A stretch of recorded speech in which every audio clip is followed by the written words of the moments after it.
Right, guys. Been watching. I'm sure everyone's noticed. There's a lot of weather events this year, or like more widely documented now because of the network we've got on social media, and I mean everyone's got a camera, so all these things are now recorded and they're posted online. So there's a lot more.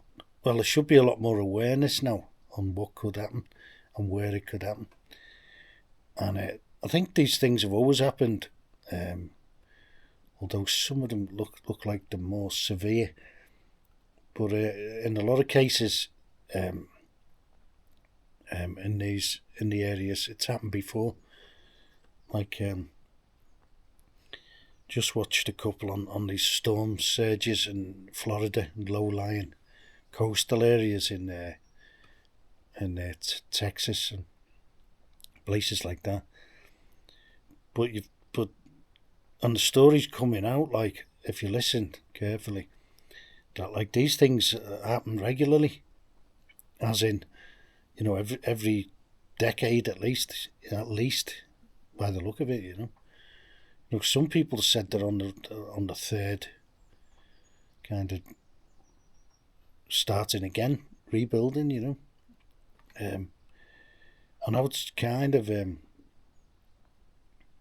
they build the same type of properties as well, by the look of it, which aren't resistant to these storm surges. And the storm surge, I think, is just the wind pushing the water, the sea, inland, and like if you get a straw and blow a cup of coffee, it builds up. You know, it's pretty simple, and these places it's happening.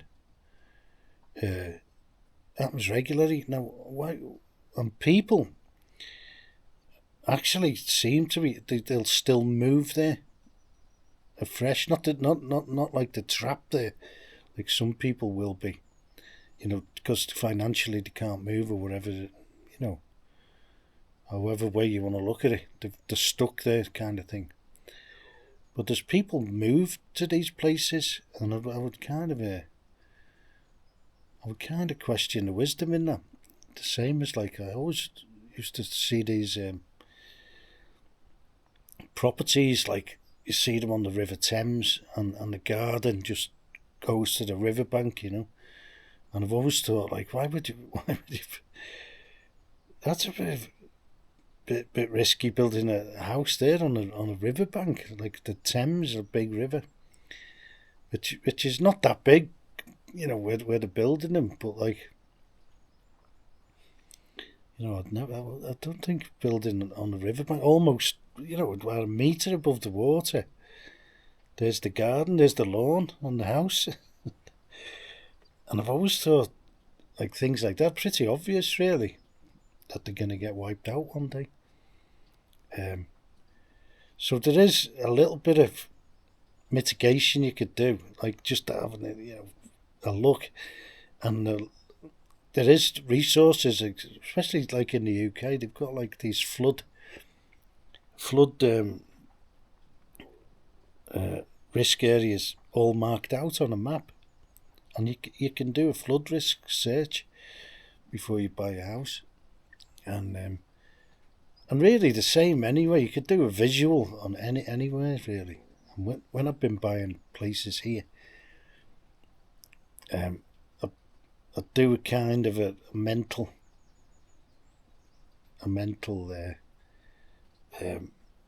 survey, And here it's not where I've chosen here. It's not the actual perfect scenario that you would come up with, which is probably pretty hard to do. I mean, most places have some sort of risk involved, especially in the mountains, where we are. But you can sort of get into semi-safe-ish places, which I think we're in here. There are risks here, I think one of them is maybe a landslide, maybe, but there's no history of it here. And I think the underlying rock, is quite close to the surface. So to get a mudslide, you need a good depth of mud. I think the rock's pretty, and it's heavily wooded as well, with older deciduous forests, which also helps with the mudslides, and it stops the underlying strata from liquefying, which causes the mudslides. But is it possible? Yeah, on a small scale, probably. Yeah. Is this house in danger of it getting overwhelmed? I wouldn't have thought so, because we're kind of coming to the end of the ridge here, and we haven't got a real high steep side. It's quite steep, but it's not that high, But it could happen. But and we're in a valley, which in all the mountains you're going to be in a valley or on a ridge, or you're going to be in one or the other, or on a steep side. Now I'd rather be in this position where we are rather than built on a sloping site, because they always creep. They seem to always creep and always have problems, and I don't like properties built on steep sites anyway, because you get problems with water ingress from. It's quite obvious that's going to happen, from behind the house, or whatever. So I'm quite happy because we're on a level site here, and it's quite level for at least 40-50 meters behind the house. So that's that's and historically as well, there hasn't been any problems here. But there has been in this region. They have had cloudbursts.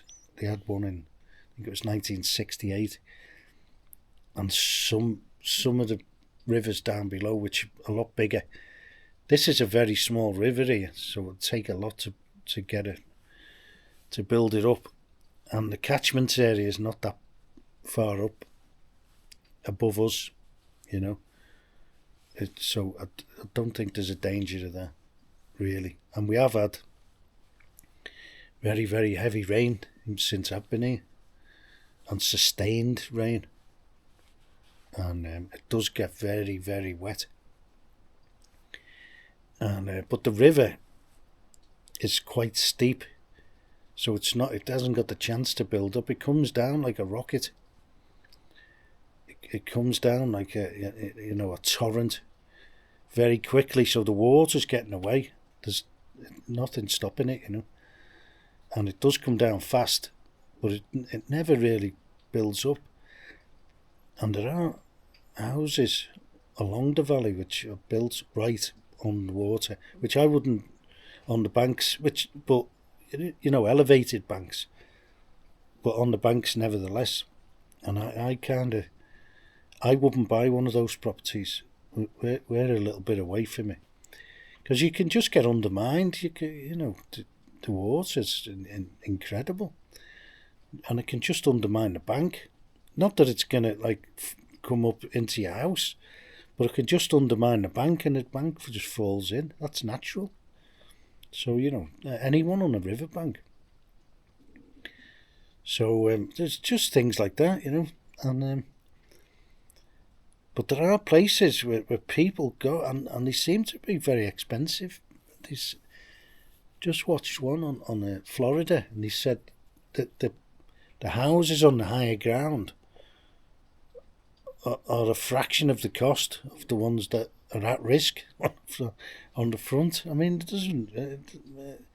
To me, it doesn't really make that much sense. If you want to see the sea, you can always go and see it. You don't have to live next to it at risk, which they are, and they know they are. They know it's going to happen. it's just a matter of time, and I couldn't fathom that, really.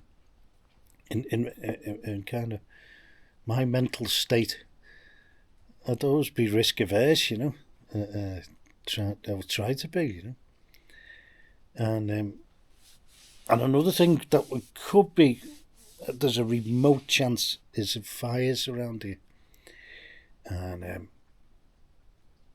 but there's no history in these particular valleys because they're on the northern. We're on the kind of northern side of the mountains, which keeps them a bit cooler and keeps them a bit moist, and also the people around here, which is a very good thing, is they have a burn every spring. They burn the land, and they burn all the bracken and everything that's can burns. So there's no risk of that burning. I don't think they do it because of the risk of the fire later on in the year. They might do. I think it's just to clear the land, because this bracken can grow very fast, and then it dries out like a bone, and then they burn it all, and it actually does the land good, and it keeps things clear. And I think it's a good practice, very good practice. And anything that'll burn, it's burnt away, fantastic. And they know exactly when to do it, to control it. And I think even the way the wind's blowing and everything, that would depend on where you light the fire, just to blow through it. Gently, because we don't have mega winds here, and I don't think they'd be burning the land in high winds, because that would just be another risk of getting out of hand. But it's very controlled the way they do it, and it's for me it's reassuring, and the people around here know what to do with regard to that, So that's a good thing, but I don't know. People tend to move to these places, and they actually build on active volcanoes as well, which is one that I could never get my head around. I'd stay as far away from a volcano as possible. A live volcano, active. And they built on one in Napoli. And there's two. There's not only Vesuvius, there's another one, which is even worse. And people are right on top of it. Right on top of where it could blow. And if it does, it'd probably affect even here. Do you reckon? Even there's a big area which it could affect, with the ash clouds and all the rest of it. But there's 3 million people there, and they reckon it could blow any time. And the ground's been heaving up. Heaves up, a good few centimetres. And there's a whole city on it. It's the urbanisation, the metropolitan area of Napoli. And they keep telling them to evacuate, and they keep saying they've got a plan in place. Well, I'd like to see that if it blows, I'd like to see the plan be executed to get people out on buses. How are you going to do that? Anyway, but people build on these places, Why would you do that? Most of the countries are empty. And they're building on all these places and settling on all these risk places. Maybe it's built it. Maybe people like being at risk. The risk factor. Who knows? But it does seem to be that people will build as close to rivers as possible, I've never kind of understood that one. And as close to the sea as possible, if not in the sea. There was these places that recorded last week in North Carolina, and they're built on stilts, and these aren't like little cabins or like, you know, seaside retreats. You know, these were huge houses, 2-story, 3-story houses on these stilts, which are now in the sea. Well, not on the stilts anymore. And I was thinking, why would anyone ever build something like that? Especially like a huge house on top. I could imagine if you could build somewhere, it'd be like a shack, you know, a weekend retreat thing, like a shabby shack. But like these places were huge houses on these stilts, all falling into the sea. And I was thinking, who came up with that idea, you know? And you know, anyway. So a lot of it's like, and if you move to one of these places which have these storm surges, and you know about it, then surely it's on you. It's like, don't be surprised when it happens, you know, and saying, look, we've got nothing left, and you know, not in every case. You know, some people are going to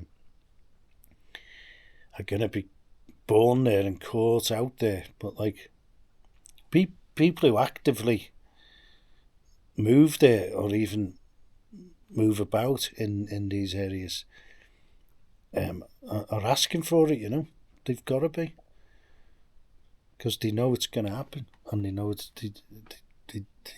you know, they know the history, and it's not like distant past history. It's every few years by the look of it. But anyway, each to their own, as they say. If you want to live in those places, you know, and some of them weren't even surprised. They were saying, "Oh, last time it was like up to there on the wall, and this time it was a little bit higher." And all the furniture's all floating about, and then it's on the front lawn, ready to be taken away, you know. And they're going to start again, the same house. So, you know, and some of the areas where they weren't expecting it, like Tennessee and that, it's fair enough, you know, where it's never happened before, even in living memory, which can happen, and may happen here. Something might happen here that's never happened in living memory. You never know. But we're in the mountains, so it's like, you know, it's not mega safe, but nor are floodplains. So the perfect place, you could actually tick all the boxes in certain places, you know, and then and then you'd be kind of safe-ish. I'd say roll in countryside and be kind of on top of one of the rolling hills type of thing, you know, or just below the top or whatever, if there's any wind there. But it'd be pretty hard. It looks like in the USA, it'd be pretty hard to like get into places which don't have at least one weather risk. You know what I mean? And we've got them here. We've got you know, we could get like freak snow, and we could get, you know, freak snowfall, and you know, which is a little bit of a risk.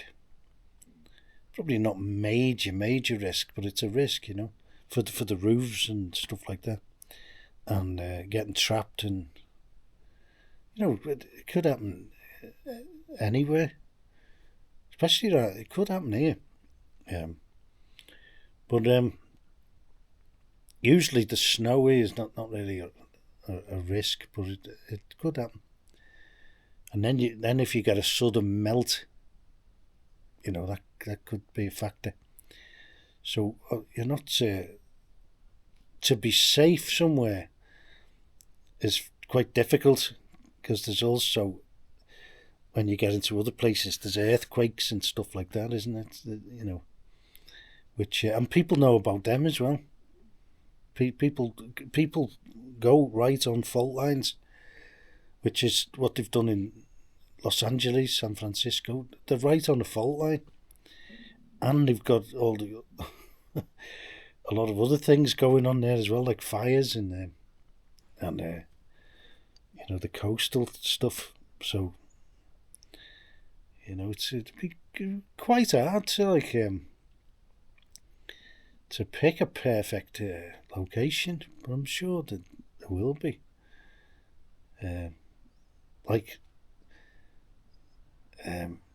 Some places in Arizona and Nevada, they look quite safe, shall we say, but probably the desert is probably the safest out the lot.